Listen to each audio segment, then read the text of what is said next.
Hello, everybody. Welcome back. It is me, your old pal Orpheus, and today on the Madness and Mayhem podcast, there's something different that I need to talk about. Normally on this channel, you see my normal rule.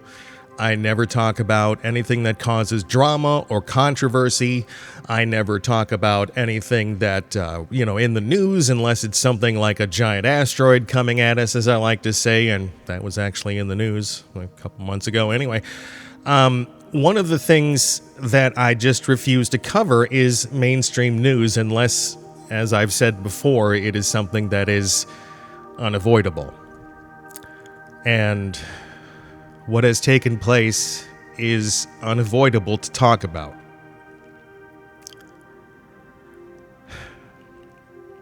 On September 10th, 2025, we're just a day off of that or 2 days off of that, depending upon when I get this released. A man with a wife and 2 children. A man whose goal in life was not to sway personalities, was not to push agendas. He was a man who was dedicated to open debate and conversation. A man that was dedicated to the youth of our country, to answering their questions, to getting back to them with the thoughts that were clear. He told the truth. And he had faith. Now, I don't know what your faith is. I don't know what your level of spirituality is. But this was a man who had strong faith in God. We're not going to get religious in this, except for talking about personality and how it strengthens it. Okay? But a man was gunned down in front of his family, in front of groups of people that looked up to him, in front of people who have watched him for years, giving sensible opinions, answering questions, logical debates, and he was gunned down for it. A man who did nothing, in my opinion, but strive for the goal of open dialogue. And they gunned him down for it. If you haven't guessed by now, I'm talking about Charlie Kirk. Now, before I get to some of the implications and why I'm talking about this, I wanted to tell you a story. It's fitting that this is 9/11 today when I'm recording this, because in 2001, I had quite an intimate knowledge and involvement with 9/11. And I'll tell you a little bit about that right now. In July of 2001, I was just out of radio school. I was feeling great. I had a degree in broadcasting and journalism, and the first phone call that I made to a radio station that I thought I could work at, I got the job. It was amazing. I drove up to the station, up to the city where I was going to interview and then eventually work. They had a party for the station cluster going on for the city that it was in. Big tent party with gambling tent and all that stuff. And it was incredible. It was a dream that I had for a long time to go into broadcasting. And I had finally made it. Excuse me, I didn't sleep well last night. I finally had made it. All the work that I'd put in, all the years of dreaming and pushing and honing myself, and I got what I wanted. I achieved a goal in my life, which for me is one of the rarest events that someone can probably have. I'm a person, because of my mental condition, that is great at starting things. I'm amazing at starting things, but I don't follow through on 90% of what I start. This channel is something that I'm amazed with, because I've managed to keep it going this long, because it's been hard. But I made it with that job. I felt confident. I felt great. Everything was going good. I was on a morning show. And at first I was just the news guy. They needed someone to be the news guy on the morning show. The regular host needed somebody because his news guy was retiring. They brought me in because they thought it would freshen up everything a little bit. Well, after about a month, I was suddenly the co-host of the morning show. Think like Robin Quivers with Howard Stern, except not that crazy. And I didn't giggle all the time. Look up the reference if you don't know. Robin Quivers was Howard Stern's news person for years. But suddenly our ratings went up. Things were going great. The host and I were getting along great. The city was bouncing and vibrant. We had just come off of 4th of July. We're going into football season, which was huge where this station was, the area. And then one morning, sorry, this is going to get emotional for me because this whole 9/11, the Charlie Kirk, everything is so heated for me, and you'll hear why. I went in one morning on September 11th, normal morning, woke up at 3 o'clock or whatever I did to get everything ready, got in there at the station 5 o'clock, prepared everything, had to be on the air at 5:55 to start the shift that went until 10 a.m. And normal morning, started the morning good, did all the news, delivered everything. We did our wacky little skits and stuff, and I went off for a break.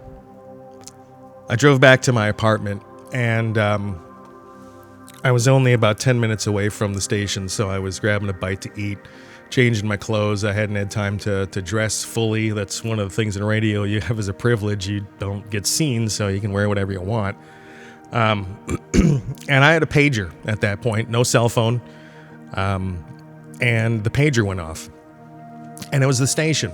And I was, okay, I'll get to my apartment. I'll call you back. I'm not going to be able to do it now. And then immediately after, I got a page or beep from my girlfriend at the time. And I was like, wow, okay, it's kind of early. I don't know why she's paging me this early. So I'm still driving. It's going to be a few more minutes till I get back to the apartment. And the station pages me again with a 911. Now, back then, 911 on a pager was kind of a code, meaning this is important, call now.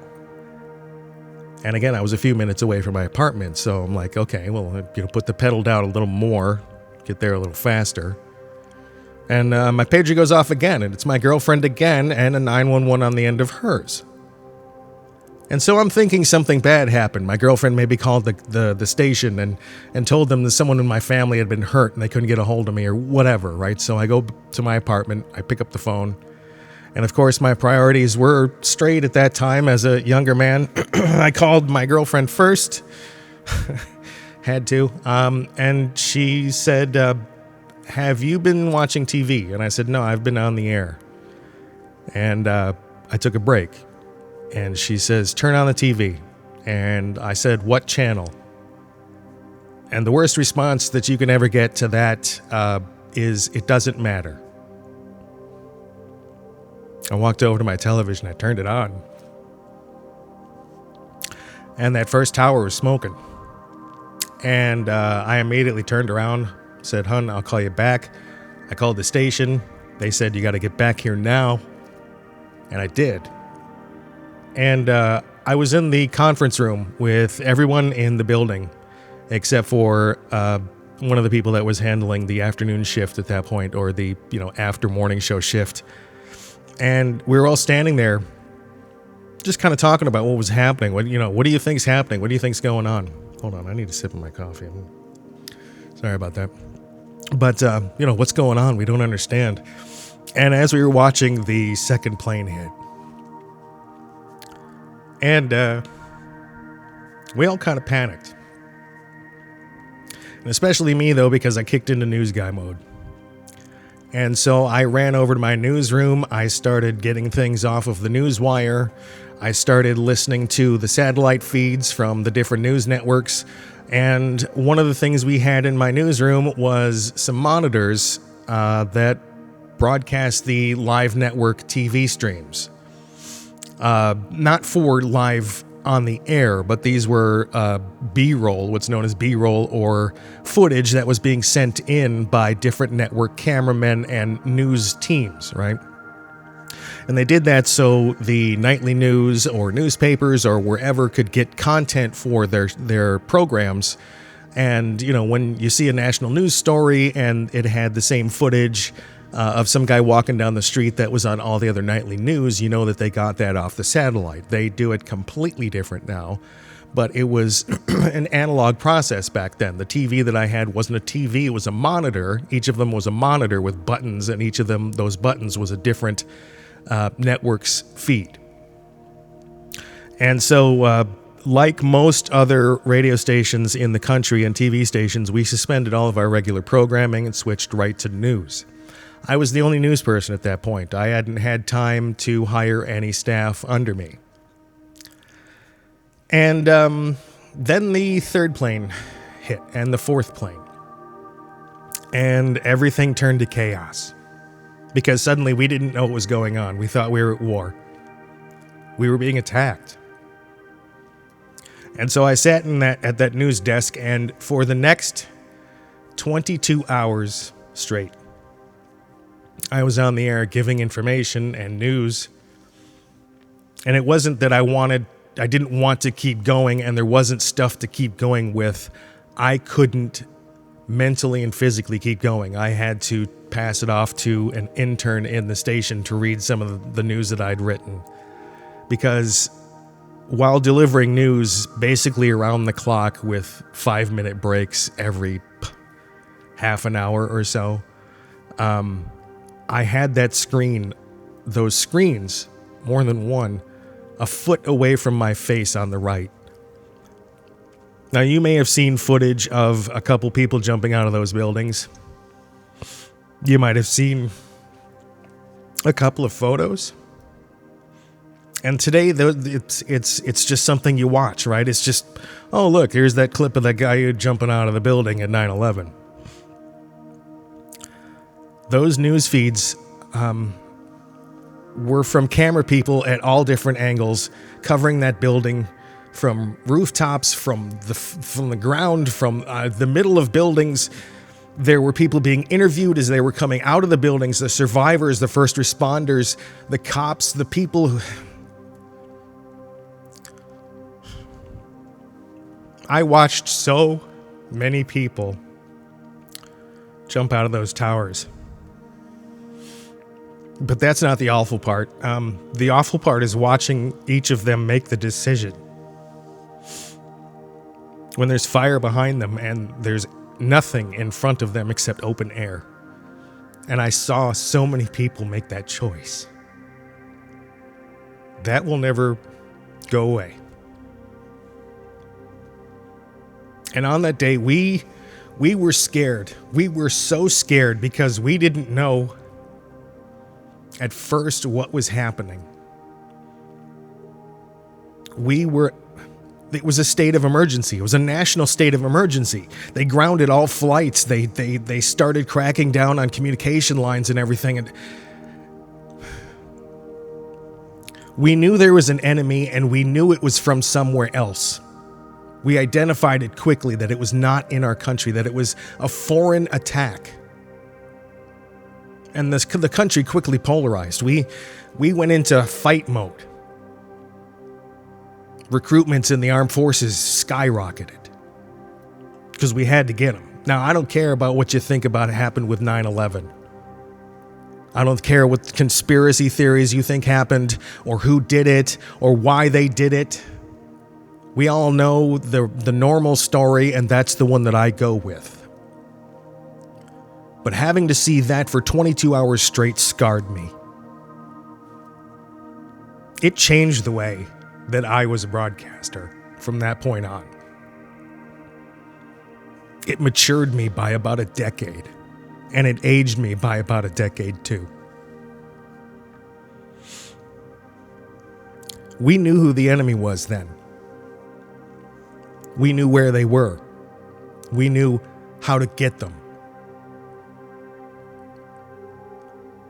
But what happened yesterday is a moment that is not just another assassination. It's not just another episode of gun violence. It's a man who had the same building sway on the youth of our country, and a man who had values, who was gunned down because someone didn't agree with him,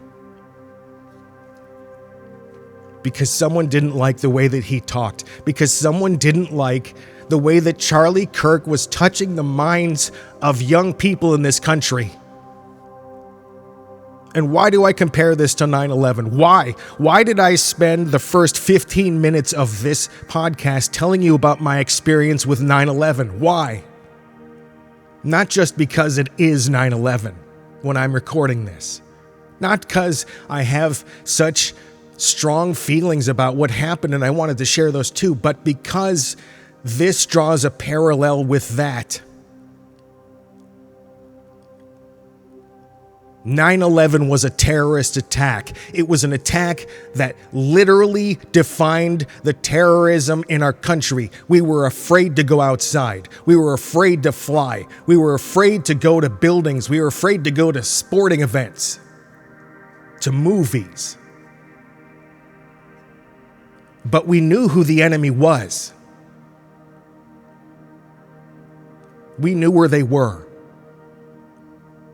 Now, we don't. We don't know who the enemy is. And I'm not talking about because at the time of recording they hadn't caught the person who did it. I'm talking about because we don't know who else in this country feels the same way. I don't know if when I'm outside and I make an offhand comment about who I voted for or what I think about out there, one strong opinion that I might have, that someone next to me might disagree with me. And now it's not just a disagreement, folks. You can't just have a disagreement anymore. Now someone thinks that your opinion might be cause for a death sentence. There are people out there who wish the death of others because they don't agree with them. And I don't understand that. Now, why did I bring up the 9/11, all the footage that I saw, all the people making that choice, all those people dying in front of my eyes, in front of the eyes of all the news people that saw it, and we didn't put it on the air. You couldn't back then. It would have screwed up the country. It would have damaged the collective psyche of the nation if we had shown body after body bouncing off the ground. Some of them didn't bounce. But what I saw yesterday, because, look, social media is great, okay? Especially something like X, which is an open dialogue for everything. But scrolling through X yesterday was something that damaged my psyche, and I don't understand how the nation's going to get by with this because so many people saw exactly what I saw. Not just footage with a guy with a cell phone 100 yards away. Not just seeing, Charlie kind of get a little pop and then Charlie flops over. No, there were people who were right in front of him. His family was right in front of him. And they don't understand what happened either. But what we saw, that one clip of the person who was right in front of him, and he got hit. That image will never leave my head. And don't worry, I wasn't a huge Charlie Kirk. It's not like I disliked him. I liked him. I thought he was bright and young and intelligent, and he was able to talk to people. Those who even disagreed with him, he was able to talk to them, make them think. My wife likes him. Like to watch his videos a lot. I never really did. I had other things that I used for my entertainment. But seeing Seeing a man getting assassinated right in front of your face. Look, my parents there were two events in their lives that happened on TV live that never really left them. One of them was fucking Lee Harvey Oswald when he got killed live on TV. And that messed with America bad. And then 9/11. But folks, now we see these horrible things almost every day, but this one is different. People are comparing Charlie Kirk to Martin Luther King Jr., and I see it. A man who inspired crowds of people, made them think, let them know that they are bigger than themselves. That they're part of a movement of people, not with a political lean, but with the ability to see life critically and to see life with open eyes. To not approach things with a bias, to not let the mainstream media or other people tell you what to think. A man was killed because he was making a difference. And that was both with Martin Luther King Jr. and with Charlie Kirk. I'm not trying to make some grand comparison because I'm some expert on social economics or sociology or anything or history. I'm just a guy that saw someone get assassinated yesterday. Someone who was an inspiration to a lot of people. And like me, if you just saw my recent video called Revealing My Big Secret, I'm Jewish. I have strong faith. And seeing so many people saying that Charlie Kirk deserved what happened to him, that karma somehow has hit him because of what he said and what he thought and what he said online and typed in his podcast, what he talked about, that he helped Trump get elected. Oh, geez. Why is that something that's worthy of a death sentence? Why? That's not right. And what do we do from here? Where do we go? What do we talk about? I don't know. I think the world in America right now is kind of broken. I did a episode several months ago about how we're kind of divided.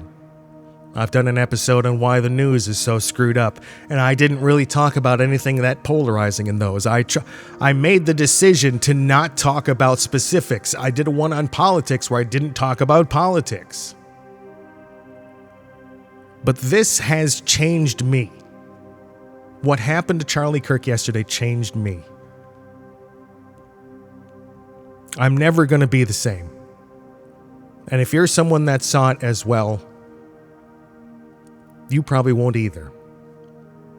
If you're someone who hasn't seen it, please save your mental health. Don't go searching for it. Stay off of any social media that you scroll through for a while. Stay off it for a few days. You don't need to see that. I didn't need to see that. But his family also didn't need to see that. And if you can't see that a man with a family who had strong beliefs, who was honest, who was a good person, no scandals about this guy, he was a good guy, and someone shot him because they didn't agree with him. Be safe out there, folks, because you don't know. We knew who the enemy was back in 2001. We don't right now. Anyway, that's my thing for today. I had to talk about it. I hope I don't lose you as a listener. I care about you and I appreciate you listening. Anyway, we'll see you in the next one. Be good. Do good. Treat yourself well, because you deserve it. Bye.